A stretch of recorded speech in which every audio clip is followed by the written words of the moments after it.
যদি বলি শুক্তো রান্না করতে লাগবে ঘড়ি ধরে মাত্র 10 মিনিট, তাহলে কি বিশ্বাস হবে?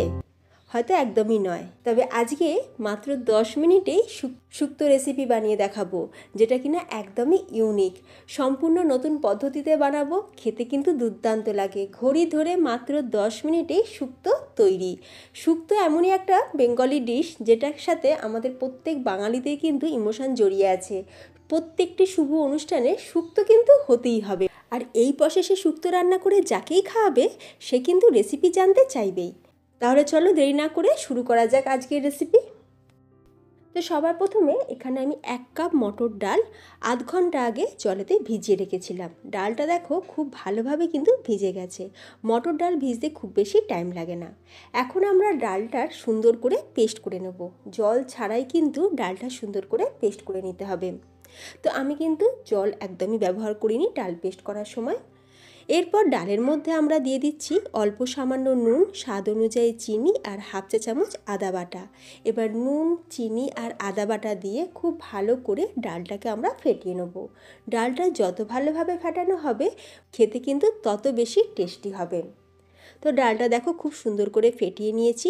এখন আমরা কড়াইতে বেশ খানিকটা সর্ষের তেল গরম করে নিয়েছি। তারপর এইভাবে ডালের বড়াগুলো আমরা তেলের মধ্যে দিয়ে ভেজে নেব। এই বড়াগুলো কিন্তু শুধু খেতেও ভীষণ ভালো লাগে, যেহেতু এর মধ্যে আমরা আদা বাটা দিয়েছি, নুন, চিনি দিয়েছি, তাতে করে ভীষণ টেস্টি লাগে খেতে। গরম গরম কিন্তু বেশ অনেকগুলোই খাওয়া হয়ে যায়। তো দেখো গ্যাসের ফ্লেমটাকে মিডিয়ামে রেখে ডালের বড়াগুলোকে আমরা ভেজে নেব। এতগুলো বড়া কিন্তু আমাদের লাগবে না শুক্তো রান্নাতে, তো বাকিগুলো আমরা কিন্তু ভাজাই রাখবো। তো দেখো এই বড়াগুলো আমাদের ভাজা হয়ে গেছে, তুলে রেখে দিলাম। এরপর আর একটা কাজ সেরে নেব, সেটা হচ্ছে এখানে বড় চামচের 1 চামচ কালো সর্ষে এরকম হামালদিস্তার মধ্যে দিয়ে খুব ভালো করে আমরা সর্ষেটাকে গুঁড়ো করে নেব। সর্ষেটা কিন্তু আমি কোনো রকম ভাজাভুজি কিছু করিনি, কাঁচা সর্ষে এইভাবে হামালদিস্তার মধ্যে দিয়ে গুঁড়ো করে নিয়েছি। এবার যে তেলে বড়া ভেজেছিলাম কিছুটা তেল তুলে রেখে দিয়েছি, বাকি অবশিষ্ট এখানে 3 চামচ তেল কড়াইতে রেখে দিয়েছি। এবার ওই তেলের মধ্যেই ফোড়নে দিয়ে দিলাম 5 ফোড়ন, হাফ চা চামচ, 2টো কাঁচা লঙ্কা, 2টো গোটা শুকনো লঙ্কা আর 2টো তেজপাতা। এবার ফোড়নটা ভাজার যখন সুন্দর একটা গন্ধ ছাড়তে শুরু করবে, দিয়ে দেবো এখানে সর্ষের গুঁড়ো। এখানে আমি বড় চামচে 1.5 চামচ পরিমাণে সর্ষের গুঁড়োটা ব্যবহার করলাম। এরপর দিয়ে দেবো 1 চা চামচ আদা বাটা। এরপর খুব ভালো করে আমরা মশলাটা একটু কষিয়ে নেব, যাতে করে আদার কোনো রকম কাঁচা গন্ধ না থাকে। কয়েক সেকেন্ড টাইম নিয়ে মশলাটা যখন খুব ভালোভাবে কষানো হয়ে যাবে, এর মধ্যে দিয়ে দেবো শসা। তো দেখো ফ্রেন্ডস, এখানে আমি 3টে শসা এরকম গোল গোল আর পাতলা পাতলা করে কেটে নিয়েছি। আমি এখানে শসাটাকে গোলভাবে কেটেছি, তোমরা চাইলে মাঝখান থেকে আর একটা কাটও লাগিয়ে দিতে পারো। তো শসাটা দিয়ে দিলাম খুব ভালো করে। এবার শসাটাকেও আমরা মশলার সাথে কষিয়ে নেব। এই সময় কিন্তু জলের ব্যবহার করব না, আর শুক্তো রান্নাতে আমি কিন্তু জলের ব্যবহার একদমই করব না। শসা দিয়ে মশলার সাথে খুব ভালো করে মিক্স করে নিয়ে দিয়ে দেবো এখানে নুন দেওয়ার ফলে দেখবে শসা থেকে জল ছেড়ে দেবে, আর সেই জলেতেই কিন্তু শসাটা খুব ভালোভাবে সুসিদ্ধও হবে। নুন দিয়ে খুব ভালো করে মিক্স করে নিয়েছি। এরপর চাপা দিয়ে আমরা শসাটাকে কুক করে নেব। ফ্রেন্ডস, আমার চ্যানেলে আমার ভিউয়ার্সরা ভিডিও দেখে তো ঠিকই, কিন্তু 98.7% ভিউয়ার্স এখনও আমার চ্যানেলটি সাবস্ক্রাইব করে নেয়নি। তো তোমাদের কাছে রিকোয়েস্ট রইল ফ্রেন্ডস, তোমাদের যদি এই রেসিপিগুলো দেখে একটু হলেও ভালো লেগে থাকে, যদি মনে হয় এই রেসিপিগুলো তোমরা খুব সহজেই বাড়িতে বানাতে পারবে, বা বাড়িতে বানানোর পর যদি দেখো যে রেসিপিগুলো খুব ভালো লাগছে, তাহলে কিন্তু চ্যানেলটা সাবস্ক্রাইব করে নিতে একদমই ভুলো না। আরও একবার ভালো করে মিক্স করে নিচ্ছি। আর দেখো ফ্রেন্ডস, শসা থেকে কিন্তু জল ছেড়ে দিয়েছে, আর ওই জলেতেই কিন্তু শসাটা বেশ ভালোভাবে নরমও হয়ে গেছে। এই সময় এখন একটা কাজ সেরে নেব। এখানে অন্য একটা বাটির মধ্যে নিয়ে নিচ্ছি বড় চামচের 1 চামচ পরিমাণে ময়দা, আর এরই সাথে দিয়ে দেবো 1.5 কাপ পরিমাণে দুধ। এখন ময়দাটা দুধের সাথে খুব ভালোভাবে মিশিয়ে নেব, যাতে ময়দার মধ্যে কোনো রকম দলা ভাব না থাকে। তবে তার আগে এর মধ্যে দিয়ে দেবো হাফ চা চামচ আদা বাটা।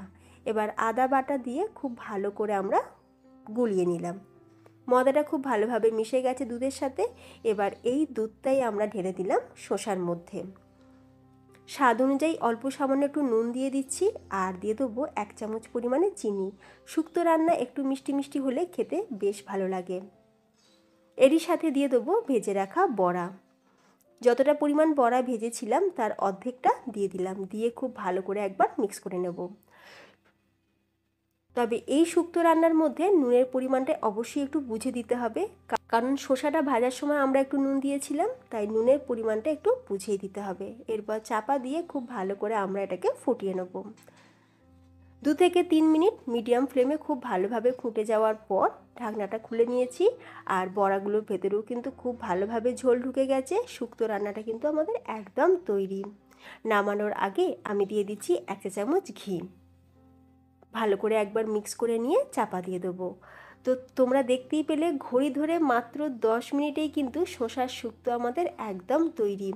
এই গরমে এর থেকে তৃপ্তিদায়ক খাবার আর কিছুই হতে পারে না। শসা আমাদের শরীরের পক্ষে যেমন উপকারী, তেমনি এই গরমে শুক্তো খাওয়াটাও কিন্তু শরীরের পক্ষে ভীষণই দরকার। তাই দেরি না, একদম ইউনিক শসার শুক্তো এইভাবে বানিয়ে দেখো, টেস্ট কিন্তু মুখে লেগে থাকবে। শুক্তো খেতে আমরা সবাই কিন্তু খুবই ভালোবাসি, আর যদি এইভাবে বানিয়ে নিয়ে খাওয়া যায় তাহলে কিন্তু মন্দে হয় না। এইভাবে শুক্তো রান্না করে তোমরা যাকেই খাওয়াবে সে কিন্তু রেসিপি জানতে চাইবেই। তাহলে ফ্রেন্ডস, তোমাদের কেমন লাগলো আজকের এই শসা শুক্তো রেসিপি অবশ্যই আমাকে কমেন্টে জানিও। রেসিপিটা ভালো লাগলে ভিডিওতে একটা লাইক দিতে ভুলো না। আর যে সকল বন্ধুরা আমার ভিডিও দেখো অথচ চ্যানেলটি সাবস্ক্রাইব করোনি, তোমাদের কাছে রিকোয়েস্ট রইল প্লিজ চ্যানেলটি সাবস্ক্রাইব করে পাশে থাকা বেল আইকন প্রেস করে রাখবে, কারণ আমি এই রকমই নিত্য নতুন একদমই ইউনিক আর সহজ প্রসেসের রান্নাই তোমাদের সাথে শেয়ার করে থাকি। তো ফ্রেন্ডস, আজকে আসি, দেখা হবে নতুন কোনো রেসিপির সাথে। ভালো থাকবে, সুস্থ থাকবে, ধন্যবাদ।